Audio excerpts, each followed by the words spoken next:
everybody, my name is Rachel and today I'm going to be talking about The Sparrow by Mary Doria Russell. On the surface, The Sparrow is a science fiction tale about first contact and the inability to understand an alien race, resulting in both beauty and horror. And I think that you can also throw off this science fiction aspect to see what the story is really about, which is about the testing of religious faith, struggle to believe in God, and doubting God when something horrible happens to you. In this story, humanity receives a signal from space that could only come from intelligent life, and the Jesuit Society is the first to send a mission to this alien planet for the glory of God. The main character is Emilio Santos. He is a Puerto Rican Jesuit priest and linguist, and he goes as part of this mission. They go forth to the alien planet. Everything goes horribly wrong. And then Santos is the only person to survive. He returns to Earth after maybe 4 or 5 years of his subjective time, but close to 40 years have passed on Earth. The story consists of 2 timelines, the present day and flashbacks to the past and what happened.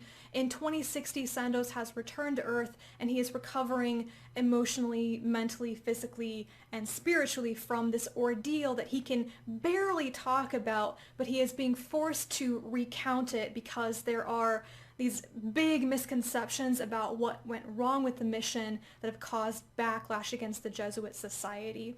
And the flashbacks detail receiving and decoding the alien signal, putting together the mission, and then actually going to the planet Rakat and meeting the aliens there. The story was so heartbreaking.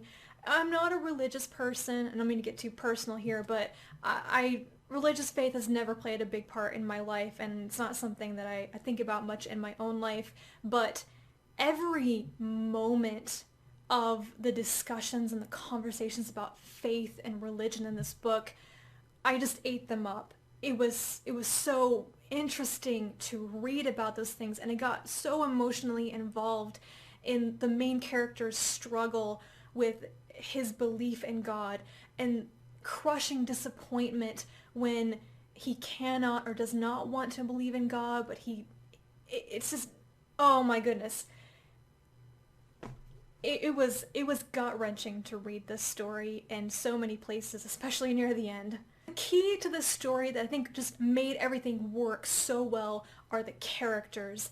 They have such distinct personalities.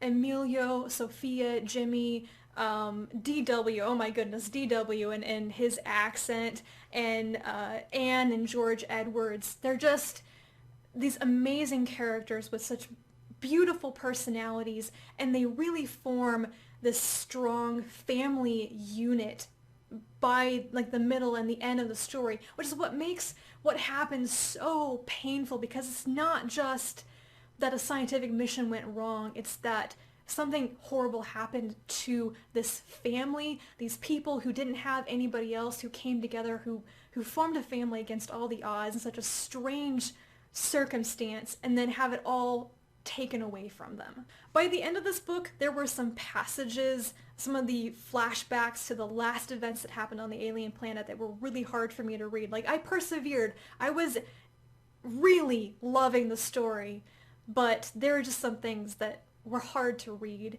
and I really want to read the sequel, Children of God, but I just need a little bit of a break because I'm not emotionally ready to return to Rakat. I don't think that Santos is ready either, but we will both be going back, and I will definitely be reading the sequel at some point. My recommendation for people who want to read this book is set your expectations correctly. I expected this book to be more about religious faith than about science fiction. And I think that if you go into it thinking, this is just a science fiction story, this is just a hard science fiction novel or whatever, you will be a bit disappointed. If you're not expecting it to be so much about faith in God and that struggle, then maybe you might not enjoy it as much. But for some reason, probably because I read Jane's review of this on Goodreads, she reread this back I think in December, and she wrote a really great review talking about what she thought it actually was about now that she reread it, and that's somehow calibrated my expectations perfectly. This was exactly what I expected it to be when I read it. That's why I liked it so much. And now that I've been thinking about it a bit more, I think I might revise my star rating of this up to maybe about 5 stars. But for right now, it's 4 stars for me. And Maybe after I read the sequel, I'll come back and adjust my rating, but the more I think about this book, the more I love it. That is everything from my review of The Sparrow by Mary Doria Russell. If you have read this book or the sequel and you want to talk to me about them, please comment down below. I would love to hear from you. And that's it for me. Thank you very much for watching, and I will talk to you guys again in my next video. Bye.